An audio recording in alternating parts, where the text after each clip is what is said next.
Hello friends, आज के video के अंदर देखिए हम लोग बात करने वाले हैं कि अक्सर क्यों बच्चे सीएमए इंटरमीडिएट के एग्जाम के अंदर फेल होते हैं। तो आइए कुछ ऐसे रीजंस के ऊपर बात करते हैं और मैं उम्मीद करता हूं कि ये जो गलतियां मैं आपको यहां पर बताने वाला हूं आप इन गलतियों को नहीं करेंगे, जिससे कि आप अपने पहले ही अटेम्प्ट के अंदर देखिए अपना सीएमए इंटरमीडिएट का एग्जाम क्लियर कर लें। तो आइए बिना किसी देरी के वीडियो को स्टार्ट करते हैं। वीडियो पसंद आए तो अपने दोस्तों के साथ इसको जरूर शेयर करिएगा और चैनल को सब्सक्राइब करिएगा।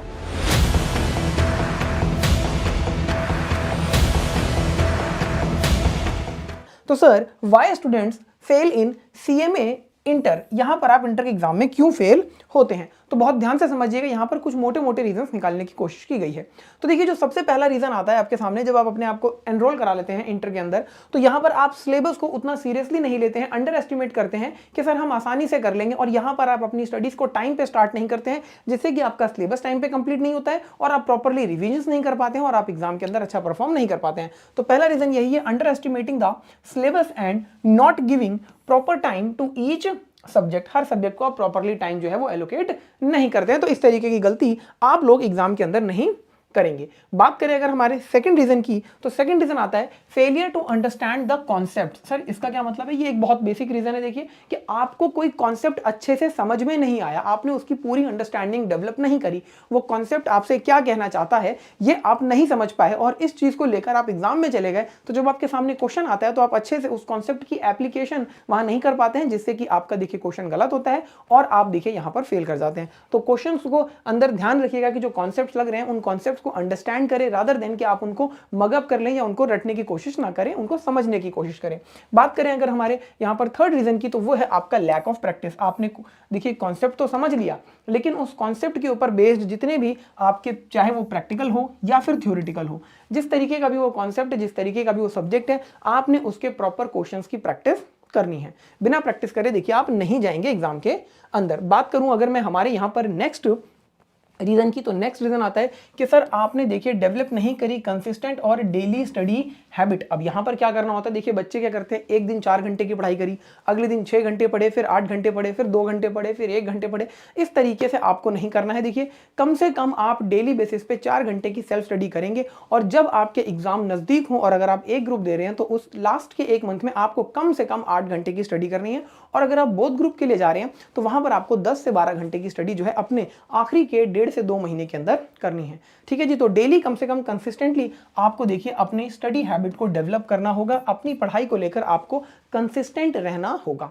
बिना कंसिस्टेंसी के आप देखिए अच्छे से परफॉर्म नहीं कर पाएंगे। बात करें अगर सर हम यहां पर हमारे नेक्स्ट, इसके साथ साथ देखिए आपको एक चीज और करनी है कि आप देखिए अपडेटेड स्टडी मटेरियल यूज करेंगे, इंस्टीट्यूट का जो भी अपडेटेड स्टडी मटेरियल है। क्यों? क्योंकि आप देखिए अमेंडमेंट्स आती हैं आपके लॉ के अंदर, आपके टैक्सेशन के पेपर के अंदर, तो वो आपको पता होनी चाहिए। इसके बाद जो आपका देखिए सर नेक्स्ट रीजन आता है, वो है सर कि आप देखिए जब पढ़ाई करते हैं तो आप देखते हैं कि कुछ सब्जेक्ट्स आपको बहुत अच्छे से पसंद आते हैं, कुछ सब्जेक्ट आपको बोरिंग लगते हैं, आपको उनको पढ़ने में मजा नहीं आता, और जिन सब्जेक्ट्स में आपको अच्छा लगता है, आपका इंटरेस्ट डेवलप हो जाता है, उनको तो आप प्रॉपर टाइम देते हैं, लेकिन जहां इंटरेस्ट डेवलप नहीं होता वहां पर आप देखिए उनको निग्लेक्ट कर देते हैं, और इस तरीके से जब आप देखिए सिलेक्टिव स्टडी करते हैं तो आपको दिक्कत आती है। तो देखिए आपको एक बात समझना होगा कि आपके जितने भी सब्जेक्ट्स हैं सभी 100 मार्क्स के हैं, और आपको हर एक सब्जेक्ट के अंदर देखिए पास होना है, तो आपको हर जगह इक्वल मेहनत करनी है। चाहे वो सब्जेक्ट आपको उतना इंटरेस्टिंग नहीं भी लग रहा है, तब भी आपको देखिए वहां पर मेहनत करनी होगी। तो इस चीज को आप नहीं करेंगे।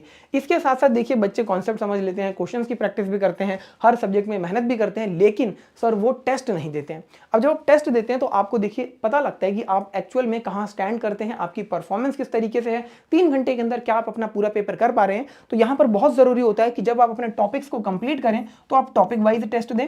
इसके साथ साथ जब आपका सिलेबस कंप्लीट हो जाए तो आप फुल कोर्स टेस्ट भी दें, और इस तरीके से देखिए आप एग्जाम में दे रहे हैं, ताकि आप 3 घंटे के अंदर किस तरीके से परफॉर्म करेंगे ये एक्चुअल देखिए आपको पता लग पाए, और उसी हिसाब से आप अपने टेस्ट के अंदर हुई गलतियों को रिकवर कर सकें, उनको ठीक कर सकें, और अपने एग्जाम के अंदर अच्छे से परफॉर्म कर सकें। बात करते हैं सर हमारे नेक्स्ट रीजन की। तो नेक्स्ट रीजन क्या आता है कि सर आप पास्ट पेपर और आपके जो मॉडल क्वेश्चन पेपर्स होते हैं इनको नहीं देखते, आपको इनको जरूर देखना है। इसके साथ साथ इंस्टीट्यूट का जो स्टडी मटेरियल होता है, इसके अंदर जितने भी क्वेश्चंस हैं, एग्जांपल्स हैं, इलस्ट्रेशंस हैं, एमसीक्यू क्वेश्चंस हैं, उनको करना है। इसके साथ साथ जो इंस्टीट्यूट देखिए आपके रिवीजन टेस्ट पेपर देता है, इनको आपको इग्नोर नहीं करना है, इन सभी को आपको करके जाना है। और अगर आप ऐसा करते हैं तो आपको एक आइडिया मिल जाता है कि किस तरीके के क्वेश्चन पूछे जा रहे हैं या किस तरीके का पेपर आ सकता है। उस हिसाब से फिर आप देखिए मेंटली प्रिपेयर होते हैं और अपने पेपर में अच्छा सा परफॉर्म कर सकते हैं। बात करें सर अगर हमारे नेक्स्ट रीज़न की, तो नेक्स्ट रीज़न आता है, देखिए कई बार बच्चे कॉन्फिडेंस अपना लूज कर देते हैं या फिर कई बार ओवर कॉन्फिडेंट हो जाते हैं कि सर हमने तो इतनी अच्छी पढ़ाई कर ली है कि हम तो बिल्कुल पास हो ही जाएंगे, और इस ओवर कॉन्फिडेंस में वो गलती कर जाते हैं। या फिर पढ़ाई ठीक ठाक करी लेकिन एग्जाम के अंदर जब क्वेश्चन पेपर हमारे पास आया तो सर हमारा कॉन्फिडेंस ही डगमगा गया पूरा, हम बिल्कुल भूल गए, ब्लैंक आउट हो गया सब कुछ। तो इस तरीके की चीज़ें आपको अपने साथ नहीं हो, इसके लिए टेस्ट पेपर्स वगैरह जो है वो प्रॉपरली देते रहना है और अपनी तैयारी पर भरोसा रखना है। बहुत ज़्यादा ओवर कॉन्फिडेंस भी मत हो जाइएगा और लैक ऑफ कॉन्फिडेंस भी अपने अंदर मत लाइएगा कि अंडर एस्टिमेट कर लिया अपने आप को और परफॉर्म नहीं कर पाए। ठीक है जी। इसके साथ साथ स्ट्रेस मैनेजमेंट, अब ये क्या होता है, तो देखिए जब आप पढ़ाई कर रहे हैं, एग्जाम से पहले तैयारी कर रहे हैं, तो आपको अपने आप को शॉर्ट ब्रेक्स देते रहना चाहिए। जैसे कि आप सपोज आप 4 घंटे 6 घंटे की पढ़ाई कर रहे हैं तो कोशिश करिए हर 1 घंटे के बाद 5 मिनट का ब्रेक दें, और अगर आप 2 घंटे का स्ट्रेच में पढ़ाई करते हैं तो उसके बाद 10 मिनट का अपने आप को ब्रेक दें। यहाँ पर आप कुछ लाइट एक्सरसाइजेस भी कर सकते हैं, ठीक है जी, दिन के अंदर 15 मिनट 30 मिनट 40 मिनट तक, जिससे कि आपकी फिजिकल और मेंटल हेल्थ ठीक रहती है। और यहाँ पर आपके लिए देखिए फिजिकली और मेंटली फिट रहना बहुत ज़्यादा ज़रूरी हो जाता है, क्योंकि अगर आपका शरीर साथ नहीं देगा आपका, तो आप देखिए अच्छे से फोकस होकर पढ़ाई नहीं कर पाएंगे।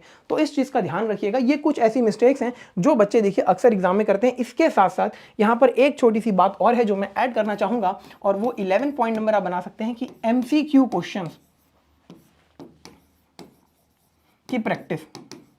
अब देखिए MCQ क्वेश्चंस आपको पता है कि आपका 70% डिस्क्रिप्टिव 30% आपका MCQ आता है, तो MCQ क्वेश्चंस की भी आपको साथ साथ प्रैक्टिस करनी है। इंस्टीट्यूट की बुक के अंदर जितने MCQ हैं उनको अच्छे से करना है। और जब मैंने आपको स्टार्टिंग में कहा था कि कॉन्सेप्ट्स को बहुत अच्छे से पढ़ना है, तो जब आप कॉन्सेप्ट्स को बहुत अच्छे से समझ लेते हो तो उस कॉन्सेप्ट के ऊपर अगर कोई MCQ डेवलप किया जाता है इंस्टीट्यूट के द्वारा, तो आप बड़ी आसानी से उस देखिए MCQ को प्रिपेयर कर सकते हैं, एग्जाम के अंदर परफॉर्म कर सकते हैं, सॉल्व कर सकते हैं। तो ये कुछ कॉमन मिस्टेक्स जो बच्चे अक्सर गलतियां करते हैं, आप इन गलतियों को बिल्कुल नहीं करेंगे।